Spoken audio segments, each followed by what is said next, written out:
नमस्कार दोस्तों, पीडब्ल्यू ज्ञान कोश पर एक बार फिर से आपका बहुत बहुत स्वागत है। दोस्तों, कल से ये इमेज और इससे रिलेटेड जो वीडियो है ना, बहुत ही ज़्यादा वायरल हो रहा है। यहाँ पर आपको लग रहा होगा कि एक पिता अपने बेटे को कुछ गड़बड़ के चलते थप्पड़ मार रहा है, पर ऐसा कुछ नहीं है। ये हैं पटना के डिस्ट्रिक्ट मजिस्ट्रेट डीएम, इनका नाम है चंद्रशेखर सिंह। इनके द्वारा जो पटना में प्रोटेस्ट देखने को मिला है पेपर लीक को लेकर के, तो वहां पर ये अपना आपा खो चुके और ऐसे में एक एस्पिरेंट को तो थप्पड़ तक लगा डाला इन्होंने। तो ये बात है ना, ये कोई हल्की बात नहीं होती, पहली चीज। तो दूसरा, अगर हम यहां पर नोटिस करें तो ये पेपर लीक का जो पूरा मामला हाईलाइट हुआ है, ये अगेन बीपीएससी के ऊपर एक बहुत बड़ा सवाल खड़ा कर रहा है। अभी कुछ दिनों पहले हमने नॉर्मलाइजेशन को लेकर के बहुत सारा प्रोटेस्ट देखा था बिहार में, ठीक है, कि भाई बीपीएससी का जो 70th राउंड अभी हो रहा है, जिसकी कल देखो एग्जाम भी हुई है प्रीलिम्स की, आप देखेंगे 1945 सेंटर्स के ऊपर 945 सेंटर्स पे एग्जाम कंडक्ट हुई, जिसमें 5 लाख से ज्यादा कैंडिडेट्स अपीयर हुए।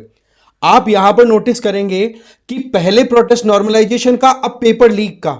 ये इतना बवाल क्यों कट रहा है, ये अपने आप में बहुत बड़ा सवाल है हमारे पूरे मैनेजमेंट, हमारे सिस्टम के ऊपर। कि भाई एक तरफ तो हमारे यहां पर युवा बहुत ज्यादा है, भाई सीधी बात हम बोलते हैं डेमोग्राफिक डिविडेंड बहुत हो गया, हमें इसको यूटिलाइज करना चाहिए। वहीं पर वो युवा जब अपनी एस्पिरेशंस को पूरा करने के लिए एग्जाम सेंटर पे पहुंचता है या कोई भी एग्जाम के लिए तैयारी करता है, तो वहां पर उसको इस तरीके की धांधलियों का सामना करना पड़ता है। तो ये एग्जिस्टिंग सिस्टम फिर चाहता क्या है? भाई एनर्जी को आप हार्नेस करो ना, डायरेक्शन में लेकर के जाओ। जब डायरेक्शन में लोग अपनी एनर्जी को इन्वेस्ट कर रहे हैं, तो ऐसी परिस्थितियों में वहां पर फिर ये गफले किस काम के? अब आप नोटिस करेंगे कि यहां पर जो बीपीएससी के चेयरमैन है, उन लोगों ने फिर बाद में, जब ये पटना में, बेसिकली मैं सेंटर का नाम बताऊं, बापू परीक्षा सभागार है ना, बापू परीक्षा परिसर, वहां पर कई फ्लोर्स के अंदर ये बिल्डिंग बनी हुई है, वहां पर एग्जाम हो रहा था। तो ये सो कॉल्ड, मतलब ये कहें कि ये बात बोली जा रही है ना, स्टूडेंट्स ने प्रोटेस्ट करना स्टार्ट कर दिया कि बोले बहुत ज्यादा धांधली हुई है इस पेपर में। धांधली कैसे हुई है? नंबर वन, एक जो पर्टिकुलर फ्लोर था वहां पर, मैं बता देता हूं, block B, second floor, hall number 3, ये एक स्टूडेंट ने अपनी बात में कहा था। बोलो वहां पर आप देखेंगे कि पेपर टाइम पे ही नहीं पहुंचा। पहली चीज तो पेपर टाइम पे नहीं पहुंचा, पहुंचा तो फिर सील खुली हुई थी। अब आप देखेंगे कि छुपाने की कोशिश की जा रही है सेंटर पे जो इन्विजिलेटर्स हैं उनके द्वारा, कि जो सील पैक वाले पैक्स थे ना, उनको तो ऊपर रख लिया और सील खुली वाले को नीचे रख लिया। और उसमें फिर बाद में खोला गया तो 200 का सेट होना चाहिए था, उसमें 175 ही पेपर निकले। फिर कहा बोले कि फोटोकॉपी होने के लिए पेपर गए। अरे भाई एक बार सोचो यार, आप स्टेट को रन कराने के लिए जिस मशीनरी का यूज करते हो, आपका एडमिनिस्ट्रेशन, उससे संबंधित आप रिक्रूटमेंट कर रहे हो और वहां पर आपके पास में ये अरेंजमेंट्स नहीं है, फिर फॉर्म भराने की फीस किस बात की लेते हो यार आप? है ना, बहुत बड़ा सवाल है ये। दूसरी बात, फोटोकॉपी कराना। अरे भाई कोई क्लास टेस्ट है क्या? सेशनल्स हैं जिसके अंदर कि हाँ जी गुरुजी पेपर बना दो, हम इसकी फोटोकॉपी निकाल कर, बच्चों बैठ जाओ, पेपर के ऊपर, कॉपी के ऊपर अपना नाम लिख लो, एंट्री कर दो, सारी की सारी पेपर आ रहे हैं बस अभी आपका, फिर एक एक पेपर आप दे रहे हो। अरे सर 2 पेपर कम हो गए, अच्छा ठीक है फोटोकॉपी करवा करके लेके आओ। अरे भाई ये कोई सेशनल्स चल रहे हैं क्या? क्लास टेस्ट चल रहे हैं? इस तरीके का मजाक बना रखा है ना। तो स्टूडेंट्स बिल्कुल प्रोटेस्ट करने के लिए उतर गए। ऐसी मजबूरियों में फिर बिहार के आप देखोगे जो लोक सेवा आयोग के चेयरमैन हैं और उनके साथ में जो और बाकी ऑफिशियल्स हैं, वो आकर के सफाई देते हैं कि जी ऐसा कुछ हुआ ही नहीं है, उन्होंने तो डिस्कार्ड ही कर दिया। अब सवाल ये आता है कि क्या सच है क्या झूठ है। इधर बीपीएससी की तरफ से ये बोला जा रहा है कि स्टूडेंट्स जो हैं वो अपनी तरफ से र्यूमर्स फैला रहे हैं, पूरा सिस्टम घपले में बिगाड़ना चाहते हैं। और यहां तक कि डीएम साहब ने जो थप्पड़ मारा था ना, उसके पहले ये कह दिया कि ये जो एस्पिरेंट्स है जो प्रोटेस्ट कर रहे हैं, ये तो असामाजिक तत्व है। अब ये बातें बोलने से पहले एक डिग्निफाइड पोस्ट पे आप कह सकते हो अपॉइंटेड हैं, आपके हाथ में बहुत सारी पावर्स हैं, तो आपको अपना कैरेक्टर भी तो शो करना होगा ना वहां पर। आप इस तरीके से नहीं कर सकते। अब्राहम लिंकन वाली बात यहां पर एज इट इज एप्लीकेबल होती है कि जी आप किसी की अगर कैरेक्टर को समझना चाहते हो तो उसको पावर दे दो, 2 मिनट में अपना कैरेक्टर एक्सपोज कर देगा कि हाँ जी मैं ये हूं। तो यही कुछ वहां पर देखने को मिल रहा है। अब बीपीएससी ने तो ये कहा है कि देखो हमारी तरफ से, हम कहते ना कि जो सेंटर है जहां पर ये पेपर लीक का मामला हाईलाइट हुआ है, उस सेंटर के ऊपर हम सीसीटीवी फुटेज को देखेंगे, है ना। उसके बाद में हम देखेंगे कि हाँ वाकई में पेपर लीक हुआ है कि नहीं। क्योंकि स्टूडेंट्स का तो सीधा एलिगेशन है कि लेडीज टॉयलेट में ओएमआर सीट। अरे भाई पेपर कोई देकर के निकल जाए, आप सोचो एक बार, हम एग्जाम देने के लिए जाते हैं तो क्या होता है यार, पेपर के साथ में हमें ओएमआर सीट मिलती है। तो ओएमआर सीट तो पेपर के हम बाहर लेके ही नहीं आ सकते, पेपर तो फिर भी आ सकता है बाहर, क्योंकि एग्जाम देने के बाद में हमारे पास में वो शीट होती है। ABCD जो भी हमारा कोड था उसके हिसाब से।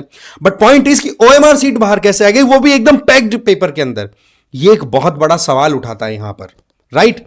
अब देखो PWI की तरफ से जो कोर्सेज चलाए जा रहे हैं वो मैं बता दूं, क्योंकि यहां पर बहुत सारे स्टूडेंट्स ने ये भी बात कही थी कि जी यूपीएससी के द्वारा ये एग्जाम्स कंडक्ट करा देने चाहिए, क्योंकि इतने गफले हो रहे हैं, कम से कम यूपीएससी के ऊपर ये एलिगेशन तो नहीं लगते, है ना। वहां पर भी लाखों स्टूडेंट्स एक साथ अपीयर होते हैं, एक दिन के अंदर पूरा एग्जाम कंडक्ट होता है डिफरेंट सेंटर्स के थ्रू। तो बोले ये जो छोटे एग्जाम है, स्टेट लेवल के PCS के एग्जाम है, इनमें इतने गफले होते हैं, तो बोले यूपीएससी को आउटसोर्स कर दो रे यार, छोड़ो तुम। और एक स्टूडेंट ने तो इतना फ्रस्ट्रेशन में कह दिया कि प्राइवेटाइजेशन ही कर दो इसका। आपकी क्या राय है, आप जरूर मुझे कमेंट बॉक्स में बताएंगे। But yes, UPSC foundation courses के बेसिस पर आप देखें तो 2026 के स्टूडेंट्स के लिए संकल्प और टाइटन कोर्सेज रन कराए जा रहे हैं। 2025 के स्टूडेंट्स के लिए प्रहार और टाइटन कोर्सेज रन कराए जा रहे हैं। रेट मात्र 8,000 है, जिसमें लाइव एंड रिकॉर्डेड क्लासेस के साथ में आपको daily MCQs plus answer writing का प्रैक्टिस करने का पूरा मौका मिलेगा। ठीक है, आंसर राइटिंग। इसके अलावा आपकी CSET की जो क्लासेज हैं वो भी हो रही हैं, और उसके अलावा आपको कंटेंट भी दिया जाएगा। इससे क्या होगा, आप अपनी सेल्फ स्टडी अच्छे से कर पाएंगे। एडमिशन ओपन है, लिंक डिस्क्रिप्शन बॉक्स में दिया हुआ है, देख लीजिए आप। तो बात कुछ ऐसी है कि OMR शीट 15 मिनट पहले ही आप कहोगे कि पहली चीज तो स्टूडेंट को दिया नहीं गया, और दिया गया तो फिर बाद में क्वेश्चन पेपर की शॉर्टेज रही, और फिर उसके बाद में टीचर्स ने कहा, वहां पर जो इन्विजिलेटर थे, कि जी अब तो फोटोकॉपी होकर के आएंगे। अरे भाई मजाक लगा रखा है क्या, जैसे मैंने आपको बताया। समझ गया आप बात को। इसके अलावा एक स्टूडेंट ने पेपर दिखाते हुए ये कहा था कि भाई वहां पर आप देखेंगे कि कुछ रूम्स में ये तो क्या होता है कि एग्जाम से पहले हमारे फोन रखवा लेते हैं बाहर। अगर फोन हमारे पास होता तो हम बकायदा रिकॉर्ड करके लेकर के आते। वहां पर देखा गया कि कुछ रूम्स के अंदर तो ऐसा गफला चल रहा था कि 3-4 स्टूडेंट्स एक टेबल पे बैठे हैं और वहां पर मोबाइल से आंसर देख देख करके सॉल्व कर रहे हैं। मोबाइल नहीं, मतलब चीटिंग से, मोबाइल मैंने थोड़ा ज्यादा बोल दिया। ठीक है जी, वहां पर चीटिंग तक तो हो रही थी। हद है यार, हद है। आप अपने स्टेट की मशीनरी को रन कराने के लिए टॉप ब्यूरोक्रेट्स की रिक्रूटमेंट कर रहे हो, और वहां पर इस तरीके के ब्यूरोक्रेट्स बनाना चाहते हैं आप। ये कैसा मतलब सिस्टम चल रहा है यार, हद हो गई। इस बात को लेकर के जो गुस्सा है, ये बात की प्रॉपर इन्वेस्टिगेशन होनी चाहिए, ये बहुत ज्यादा जरूरी है। और जो भी कल्प्रिट है, अगर ये र्यूमर है तब तो र्यूमर फैलाने वाले को सजा होनी चाहिए, और अगर ये सच है तो पूरा एग्जाम सेंटर पे जो लोग भी थे, उस एग्जाम सेंटर का सुपरिंटेंडेंट, असिस्टेंट सुपरिंटेंडेंट, इन सब के ऊपर कार्रवाई होनी जरूरी है। अगेन BPSC के ऊपर ये काला धब्बा लग गया। एक स्टूडेंट का मैंने इंटरव्यू देखा था वहां पे, है ना, वो केरल से एग्जाम देने के लिए आया। वो बंदा शायद जॉब कर रहा होगा वहां पे, वो एग्जाम देने के लिए केरल से आया है। कितने पैसे, कितना टाइम उसने वेस्ट किया, वेस्टेज ही बोला जाएगा। अब ये तो नहीं बोल सकते कि यूटिलाइज हो गया, क्योंकि इस तरीके की धांधलियां वहां पर होती हुई दिखाई पड़ रही है। बोले सर इस तरीके से प्रॉब्लम हो गई, तो ये चीजें रुकनी चाहिए भाई। ठीक है, पेपर बाहर आता है, वो एक हद तक हम समझ सकते हैं कि आज ही पेपर खत्म होने के बाद पेपर बाहर आ गया। OMR सीट कैसे आ गई बाहर, this is a big question, right. अब देखो बात ऐसी है कि इस मामले में जो कुछ भी होना है उसके लिए देखो आवाज तो सबको उठानी पड़ेगी, इसमें तो कोई डाउट है नहीं। बट अगेन आज का जमाना हमें दूसरे पहलू के हिसाब से भी समझना होगा। डिसइंफॉर्मेशन एंड मिस इंफॉर्मेशन का भी है, जो सिस्टम को हिलाने की पूरी कोशिश करता है। अगर ऐसा कुछ है तो वहां पर भी कार्रवाई की सख्त जरूरत है। और अगर ऐसा है कि ये पेपर लीक हुआ है, जो कि मोर और लेस बहुत हद तक रिपोर्ट्स ये एक तरीके से बोलती हुई दिखाई पड़ रही हैं, तो फिर वहां पर जो भी लोग हैं उनकी अकाउंटेबिलिटी फिक्स होनी चाहिए, और डीएम साहब को इस तरीके से थप्पड़ तो बिल्कुल भी नहीं मारना चाहिए था, राइट। अब आप देखो पेपर लीक गुजरात में हो रहा है, मध्य प्रदेश में हो रहा है, अरे राजस्थान में तो ऐसे ऐसे एलिगेशंस लगे हैं मिनिस्टर्स के ऊपर। आपको पता होगा कि अपने घर वालों को RAS बना बना करके उन्होंने भीड़ इकट्ठी कर ली, और लोग जो हैं वो 2-2 3-3 नंबर से शॉर्ट रह रहे हैं। उनका नंबर आ सकता था बट आउट कर दिया। इस तरीके का कहते हैं ना कि एक कार्टल क्रिएट हो चुका है स्टेट लेवल के जो भी एग्जाम्स होते हैं उनके अंदर। इनका रुकना बहुत ज्यादा जरूरी है। और एक चीज मैं आप लोगों से बताना चाहता हूं, ये चीजें रुकेंगी कैसे। देखो, जब किसी चीज को आप ज्यादा भाव देते हो ना, वो हमेशा परेशान करती है, मान के चलिए आप।